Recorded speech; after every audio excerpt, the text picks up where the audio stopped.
रावण बिहारी लाल की जय हो। जय जय श्री राम।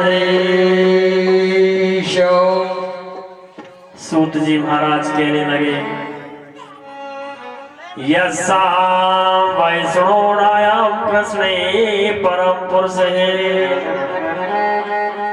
भक्तिरुत्पद्यते पुंसाम शोक मोह भयापहा। आज उसी का जन्म भव है, उसी का जन्म हो रहा है जिसे भूतकाल में शोक के नाम से जाना जाता है और दुख को ही शोक कहा गया है, क्योंकि संसार में राग को मोह कहते हैं और ऐसे निर्मूल अक्षयों का भय करते हैं। आज तीनों कालों का रूप शोक है। नारद जी पहुंच गए कैलाश पर्वत पर और कहने लगे, मैयारी मैया, तू यूं तो बता दे मेरे को कि वो भोले बाबा ने तुमसे कैसो प्यार करे है। भोले बाबा कैसो प्यार करे है? तो मैया बोली, अरे नारद मेरे से तो बड़ो प्रेम करे है, बहुत अच्छा रखा है, लेकिन मैयारी मैया ये तो बताओ, तुमको ये पता है क्या कि आपसे जब प्रेम करे तो तुमसे एक बात छिपा रखी है? कि बताओ मैया कौन सी बात छिपा रखी है? कि जो भोले ने माला पहन रखी है ने, तो आपको कभी बताया है कि ये माला किसकी है? और तुम तो कह रही है मेरे से बहुत प्रेम करे है, अच्छा प्रेम करे है। अब इतने में तो मैया ने मुंह फैला लियो, मुंह फैला करके बैठ गई। इतने में कैलाश पर्वत पर महादेव जी आ गए। जैसे ही महादेव जी आए तो मैया मुंह फैला करके मुंह फेर लिए हुए।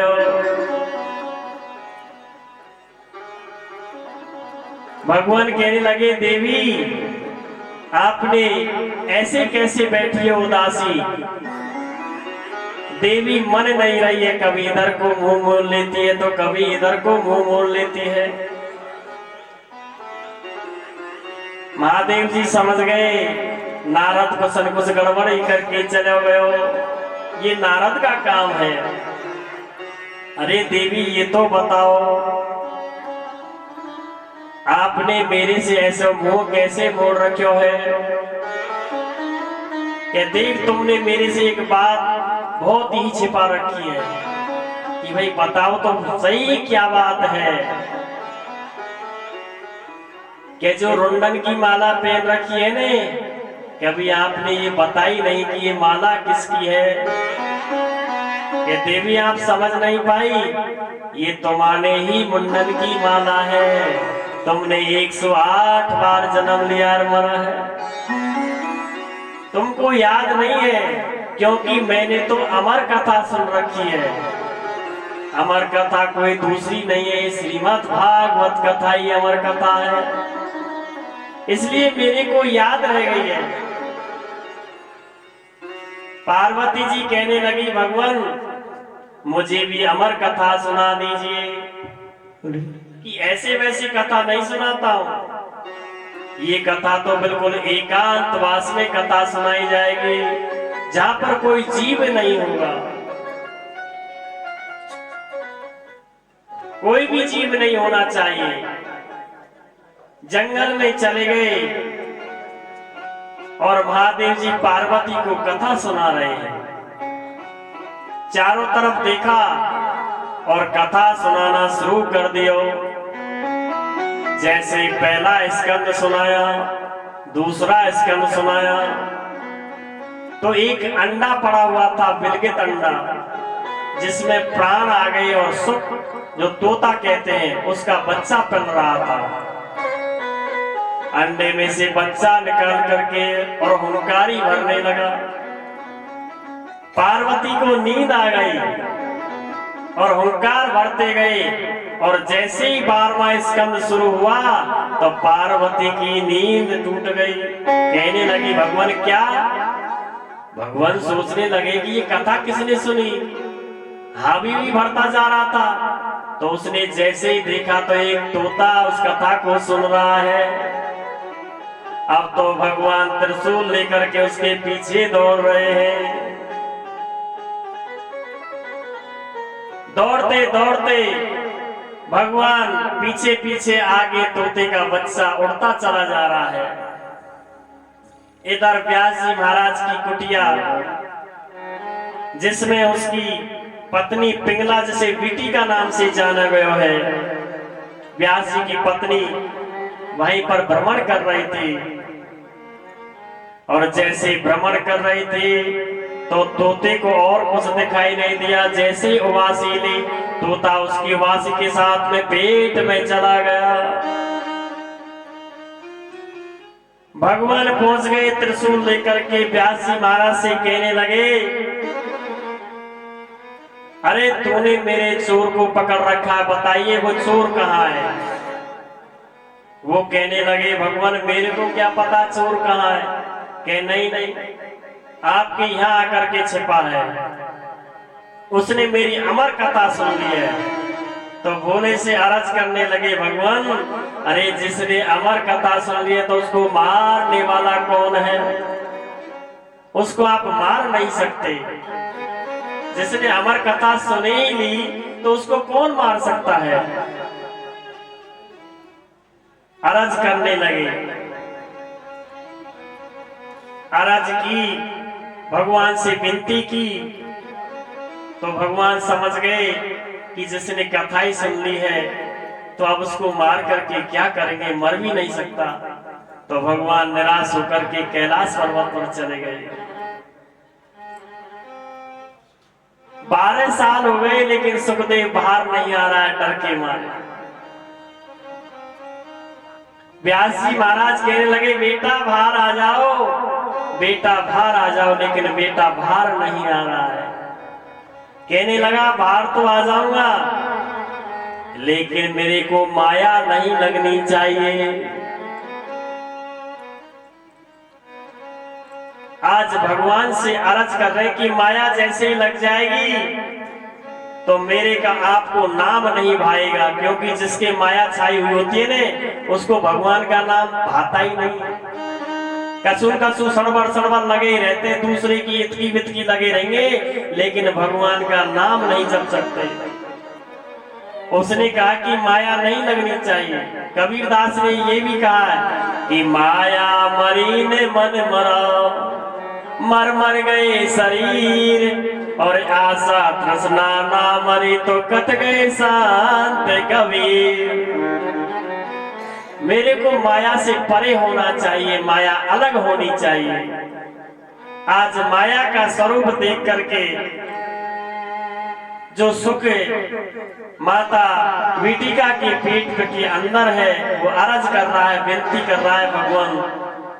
तो भगवान को याद कर रहे हैं। व्यास महाराज कहने लगे कर्पूर गौरम करुणावतारम संसार सारम भजेन्द्रहारम सदा वसंते हृदयारविंदे सहितम भवम भवामि। याद कर रहे हैं। भगवान प्रकट भय, भगवान से विनती करने लगे बाहर तो आ जाएगा लेकिन माया नहीं लगनी चाहिए। आशीर्वाद दे दियो गयो। वृंदावन में हरिलाल की जय हो।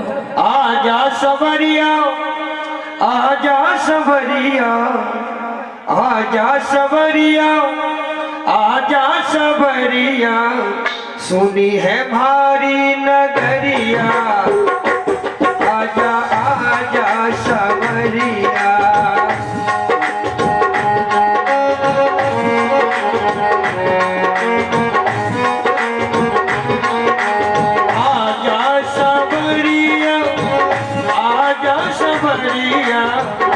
आजा सबरिया, आजा सबरिया,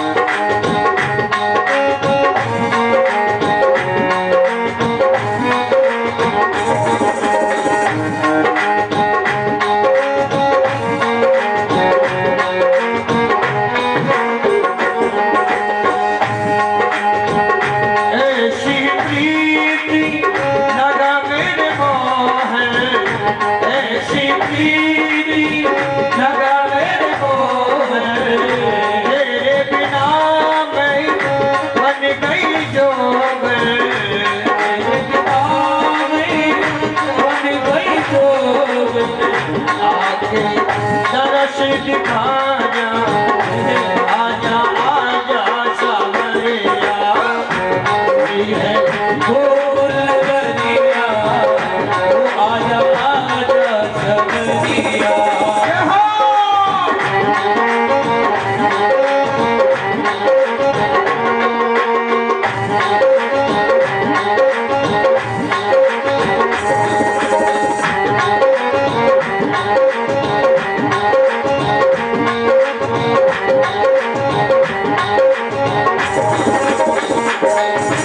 आजा सबरिया तू आजा सबरिया, आजा सबरिया तू आजा सबरिया, तू है हमारी नगरिया, आजा आजा सबरिया, तू है गोकुल नगरिया, ओ आजा आजा सबरिया, तू है हमारी नगरिया, आजा आजा सबरिया, तू है गोकुल नगरिया, ओ आजा आजा सबरिया। वृंदावनी की तुम हो राजा, वृंदावनी की तुम हो राजा, वृंदावनी की तुम हो राजा, आके दरस दिखा जा, आजा आजा सबरिया, आई नगरिया, वो आजा आजा सबरिया। बोलिए वृंदावन बिहारी लाल की जय हो जय जय श्री राधे श्याम। जैसे भगवान को याद किया, प्रभु जी तुरंत दौड़ करके चले आए। सुखदेव जी बाहर आ गए और जन्म लेते वो जंगल की ओर दौड़ने लगे। व्यास जी महाराज पुकारने लगे, भगवान कहाँ जा रहे हो बेटे, कहाँ जा रहे हो? रुक जाओ बेटा, रुक जाओ, आपका तो अभी नाल छेदन भी नहीं हुआ, जात संस्कार भी नहीं करवाए और तुम जंगल की ओर दौड़ते चले जा रहे हैं। आवाज लगाई, बेटा रुक जाओ रुक जाओ, लेकिन नहीं माने। सुखदेव जी दौड़ते चले जा रहे हैं। आदेश दिया, जाओ इनको भागवत के 4 श्लोकों का वर्णन सुना दीजिए। कुछ वहां पर स्त्रियां लग रही थी, उन्होंने कहा कि भाई ऐसा क्यों? मानव लज्जा अपने मन में नहीं चाहिए, मानव का जीवन संस्कार में ऐसा होना चाहिए, क्योंकि उसके संस्कार को लेकर के चले जा रहे हैं। ऐसा मानव व्यक्ति अपना विचार विमर्श होना चाहिए, क्योंकि जिसके अंदर संस्कार की जागृति नहीं है, कुछ नहीं है। तो जैसे 4 श्लोकों का वर्णन सुनाया, पत्ते पत्ते, पेड़ पेड़, फूल फूल सब पुकारने लगे। और जैसे ही श्लोक सुना तो वहां की वहां रुक गए, उन्हें ज्ञान हो गया। स्त्रियां भी देख रही थी, देखो नग्न अवस्था में जा रहा, लेकिन बच्चा है, ज्ञान नहीं है। अपन देखते हैं बच्चा छोटा सा हर वस्तु को उठा लेता है, उसे ज्ञान नहीं है। आज वही चीजें हो रही हैं, देह को संस्कार मिलता है, उसको वापस किया, लेकर के आए और इस तरीके से सुखदेव जी का जन्म हुआ। आज वही सुखदेव जी कहते हैं, सुखदेव को और कोई नहीं है, अपने मन में दुखों को दूर करने वाला ही सुख है। ये व्याप्त विराजमान जो चीजें हैं, ये सारे दुखों को दूर करने वाले हैं। प्रथम स्कंद में राजा परीक्षित का इसमें जो रूप बताया गया है, जो वही रूप संस्कार है कि आप देखते हैं कि महाभारत जैसे एक धर्म और अधर्मी का रूप दिया, न्याय किए गए कि धर्म क्या चीज है, अधर्म क्या चीज है। यदा मृदहे कौरव संज्ञानः वीरेश्वतो वीरगतं गतिषु ब्रकोदरा विद्यगधावे भग्नोरुंडे धृतराष्ट्रे पुत्र है। यहाँ पर इस स्वयं को बताया गया है कि धर्म और अधर्म की लड़ाई, युद्ध हुआ, 18 दिन भीषण संग्राम हुआ, महाभारत चला, लेकिन धृतराष्ट्र का पुत्र दुर्योधन अधर्मी से नहीं हटा। कई बातें समझाई गई लेकिन माना नहीं। कम से कम 21,870 तो उस युद्ध में हाथी थे, 21,870 रथ थे, 65,610 पैदल चलने वाले, 1,09,350 जो पैदल चल रहे, और कुल मिलाकर के 2,18,700 ने युद्ध किया। बड़े बड़े वीर मारे गए क्योंकि धर्म और अधर्म का रास्ता चल रहा था। भगवान धर्म की ओर ले जाना चाहते थे। दुर्योधन को श्राप दिया हुआ था कि जब तू एक समय में सुख और दुख की प्राप्ति करेगा, उसी समय तुम्हारी हत्या हो जाएगी, आप अपना प्राण न्यौछावर कर दोगे। युद्ध समाप्ति पर आ गया। जैसे ही युद्ध का अंत हो रहा था, तो उसी समय 500 पांडवों के पुत्र अपने शरण में सो रहे थे।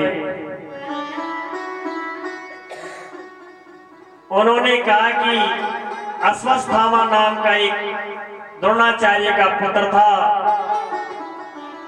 उसने कहा कि मैं 500 पांडवों को मार करके लाऊंगा।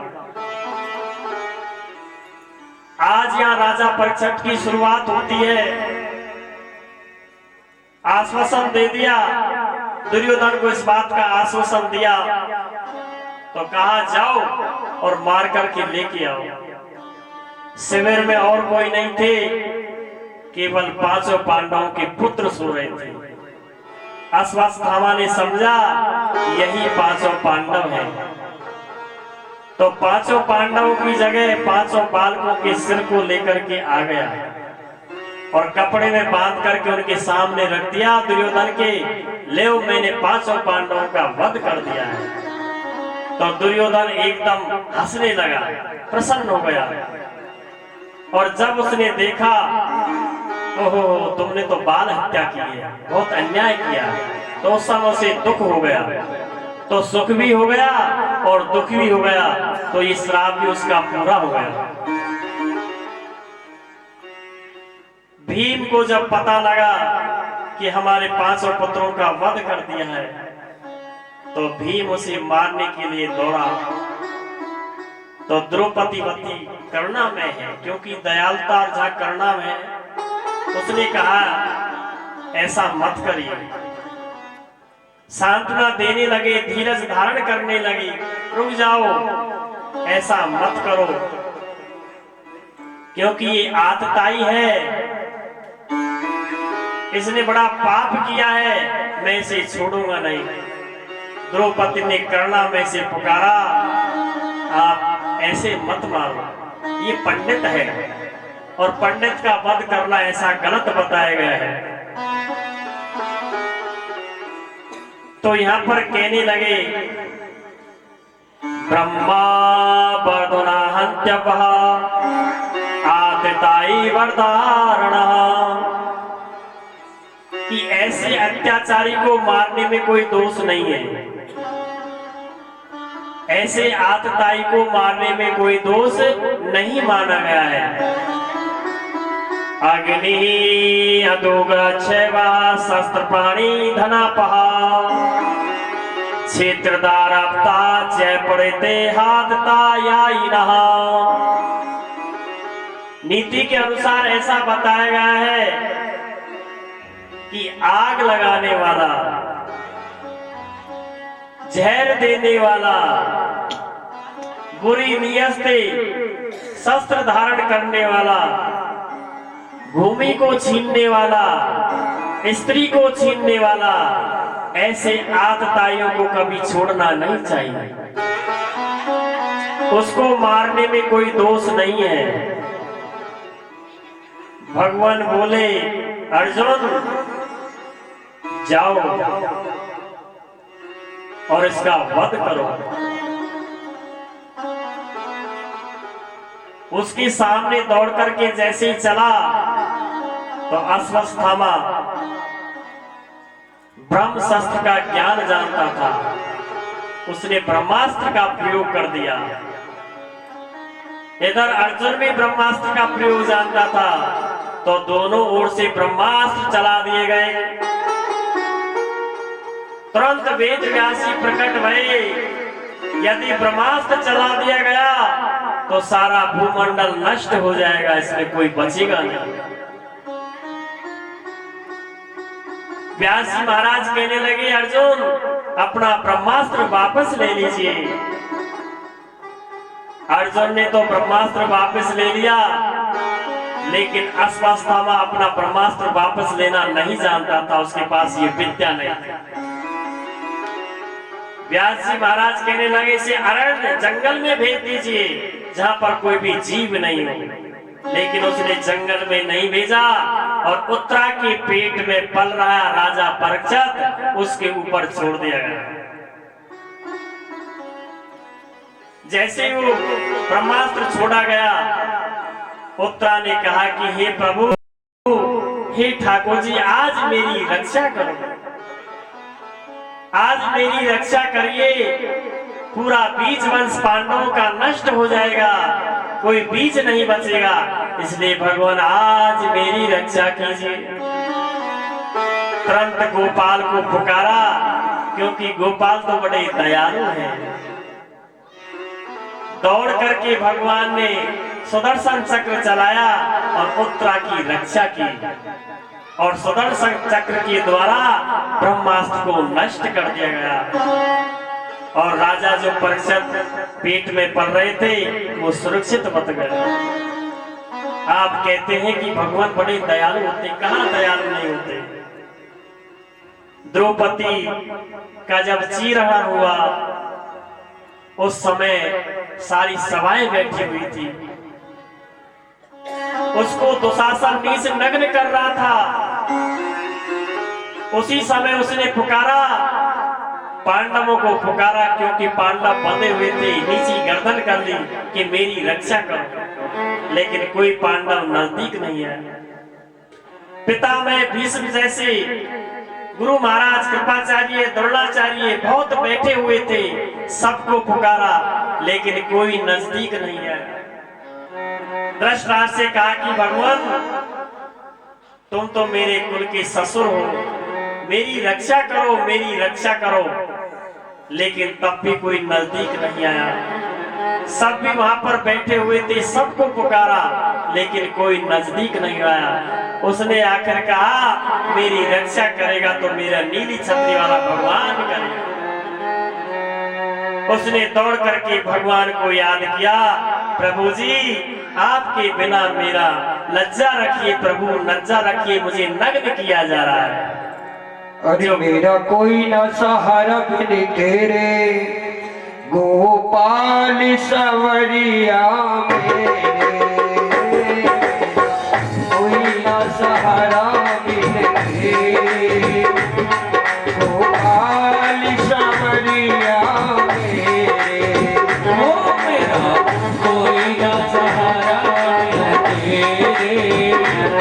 गोपाल सबरिया मेरे, हरि गोपाल सबरिया मेरे, ओ गोपाल सबरिया मेरे, ओ दीनानाथ सबरिया मेरे, ओ दीनानाथ सबरिया मेरे, ओ मेरा कोई न सहारा मिले तेरे, गोपाल सबरिया मेरे, मेरा कोई ना सहारा तेरे, गोपाल सबरिया मेरे।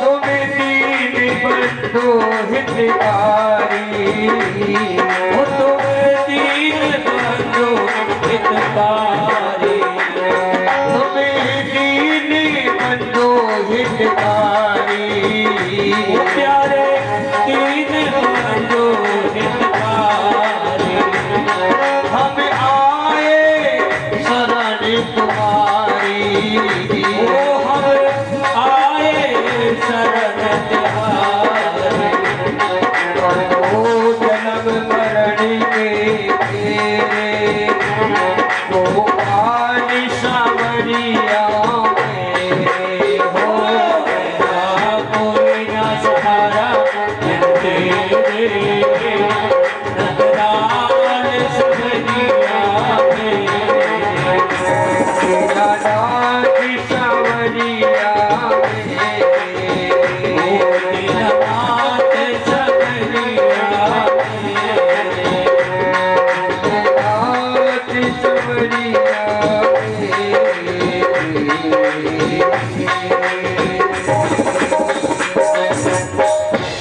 बोले वृंदावन बिहारी लाल की जय हो। जय जय श्री राधे। व्यास जी महाराज कहने लगे, आज द्रौपदी की लाज रखी तो ठाकुर जी ने आकर के चीर को बढ़ा दिया। दुशासन जैसे जिसमें 10,000 हाथियों का बल था, निराश होकर के नीचे धड़ाम से गिर गया और हार मान गया। जो करना में से पुकारते हैं ठाकुर जी दौड़ करके चले आते हैं। आज लज्जा रखी। आगे व्यास जी महाराज कहने लगे कि भीष्म पितामह जैसे करना में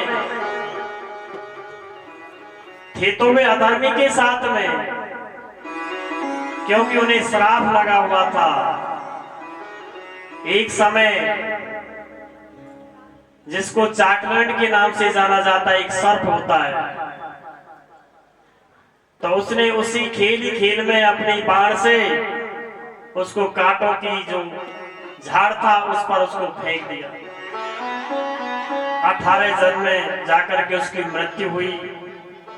उसने श्राप दे दिया कि जा, जिस तरीके से मैं 18 दिन इसमें तड़पी उसी तरीके से आपको तड़पना पड़ेगा। आज भीष्म पितामह बाणों की सैया पर लेटे हुए हैं और करुणा में भगवान को पुकार रहे हैं। भगवान दौड़ करके चले आए, कहने लगे, भगवान आप तो ये कह रहे थे कि मैं कभी युद्ध में हथियार नहीं उठाऊंगा, लेकिन आपने भी हथियार उठाया। आप तो वचनबद्ध थे तब भी हथियार उठाया। भगवान कहने लगे कि भगत जिस तरीके से मुझे नचाते हैं इसी तरीके से मैं नाच जाता हूँ। जैसे जैसे मुझे नचाएंगे वैसे ही मैं नाचता हूँ। तो आप तो बड़े उदारवादी हो भीष्म, ये आपके कर्मों का फल है। मैं कर्मों के फलों को कभी कैसे आपसे छुटकारा पा सकता हूँ कि जिसने कर्म किए हैं वो फल तो आपको अवश्य ही मिलेगा। जाओ आप इससे मुक्ति का मार्ग देखोगे और आज से आपकी मुक्ति हो गई है। इस तरीके से भगवान ने आशीर्वाद दिया और भीष्म पितामह के प्राण न्योछावर चले गए। कितनी करुणाएं हैं भगवान। विपत में सहारा देते हैं तो ईश्वर देते हैं। कभी आपने ये देखा नहीं, कुंती का निश्चल भाव देखा। कुंती ने एक बात छिपा करके रखी थी और कुंती ने जब मांगा था तो दुखी मांगा कि प्रभु मुझे दुख दीजिए। वो कहने लगे भाई ये दुख क्यों मांग रही है?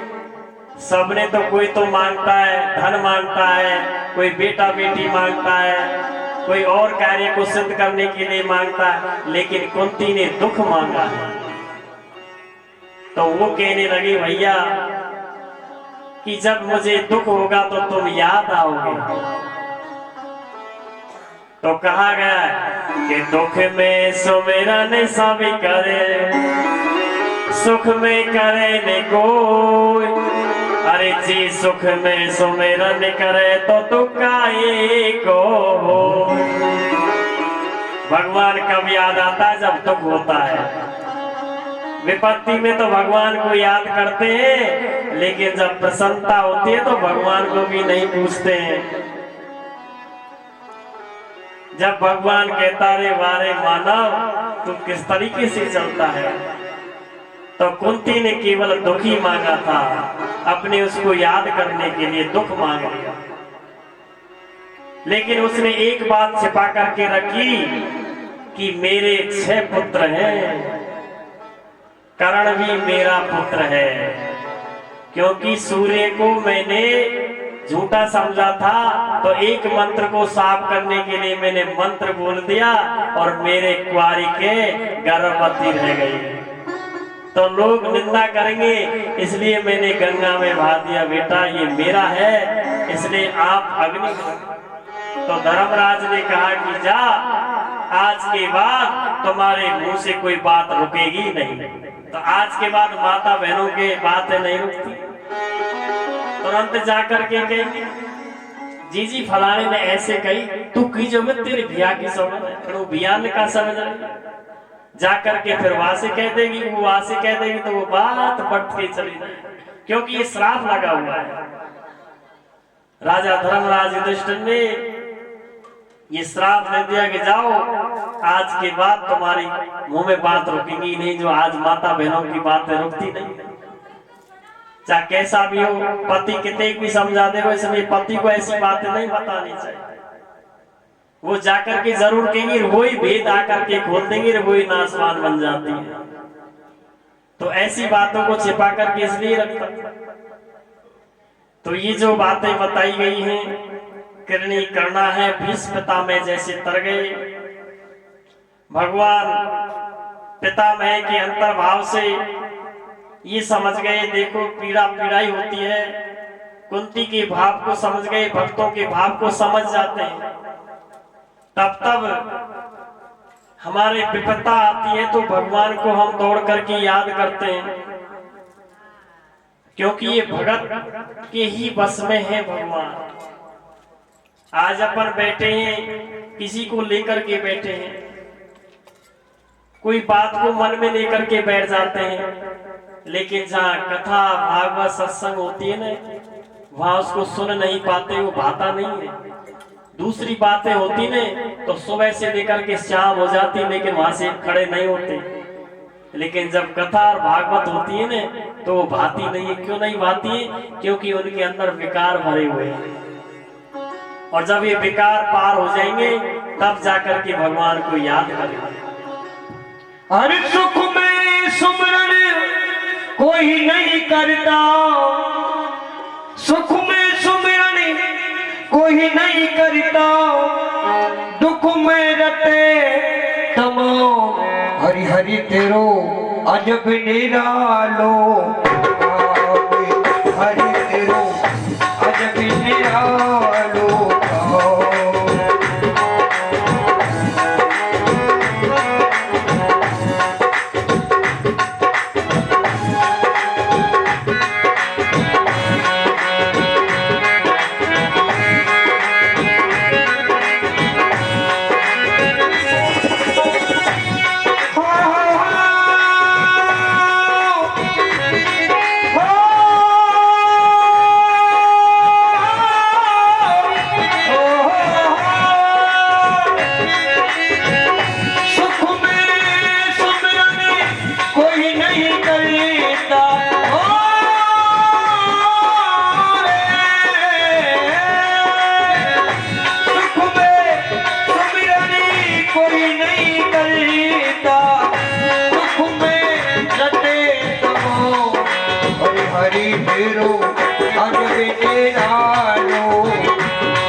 इंसान हरि तेरो अजब निरालो हरि तेरो अजब निरालो अजब निरालो काम सावरिया तेरो अजब निरालो काम सावरिया अजब निरालो अजब निरालो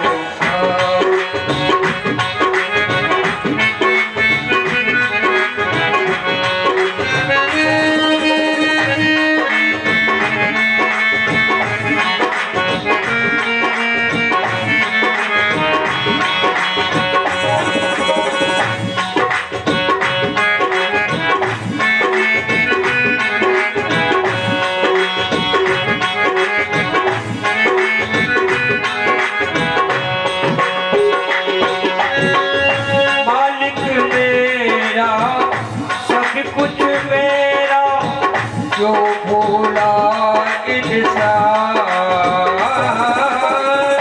मालिक मेरा सब कुछ तेरा जो भोला इंसान ये माया कछु काम न आवे ये माया ये माया कछु काम न आवे नहीं जाने इंसान हरि तेरो अजब निरालो आवे हरि तेरो अजब निरालो हरि तेरो अजब निरालो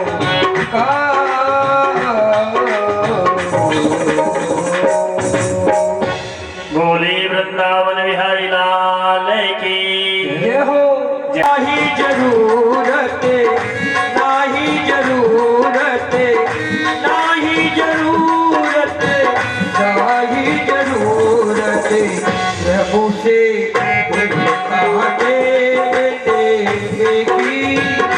नाही जरूरत प्रभु से प्यारा देने की नाही जरूरत नाही जरूरत नाही जरूरत नाही जरूरत नाही जरूरत प्रभु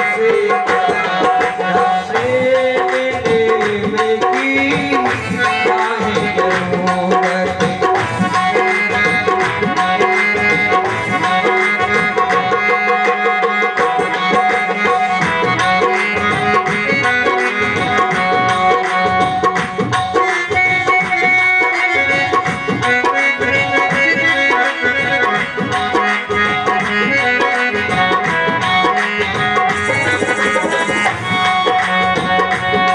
अरे श्याम आएंगे आएंगे श्याम आएंगे श्याम आएंगे आएंगे श्याम आएंगे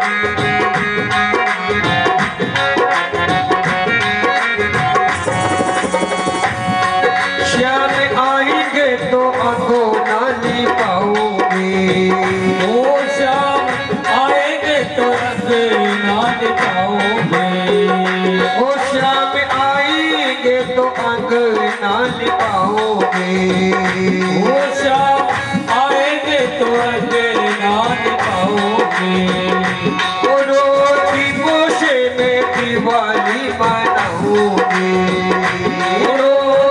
दीपों से दिवाली बनाओगे मेरी झोपड़ी के भाग आए खुल जाएंगे श्याम आएंगे ओ मेरी झोंपड़ी के भाग आज खुल जाएंगे श्याम एक भाग आए खुल जाएंगे श्याम आएंगे